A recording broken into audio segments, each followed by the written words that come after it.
My father, we heard the father. My father has a very strong voice. We heard the fathers calling our name.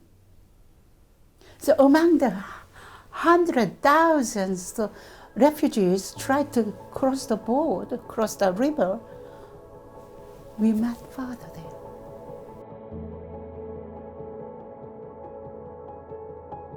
I'm the closest to my dad, my adopted father. Him and I would talk about everything. I remember growing up, we would stay up late, like after everyone went to bed, we would watch I think it was Iron Chef America, or we would pretend to do like our own Iron Chef, and we'd talk about life and dreams and hopes. And he always wanted to come to Korea and be able to explore what it means for me and have that experience. I really fond of my father. He was a very gentleman, very gentle, and always interested in whatever we do. He was already ready to listen.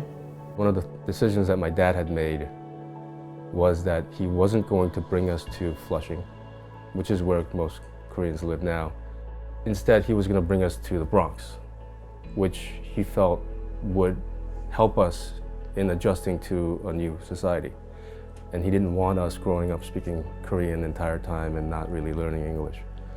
And so it's from just thinking back at it, it made his life infinitely more difficult.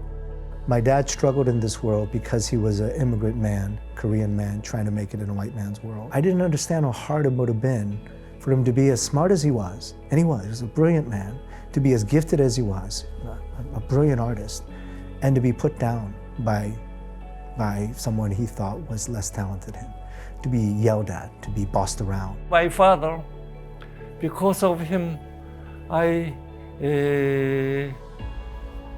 was encouraged to give us good education.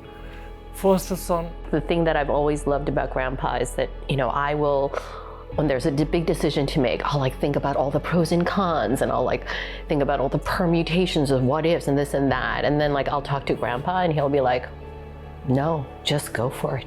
Certainly, we already made mistakes, and you're only two and a half at this point, but there'll be more. So there'll be more. And hopefully we'd have the humility to apologize as those things happen, and that we're humble in the way that you might come to us and process hurts that maybe weren't understood, and ways that we failed as parents. I would also like to share that absolutely loved.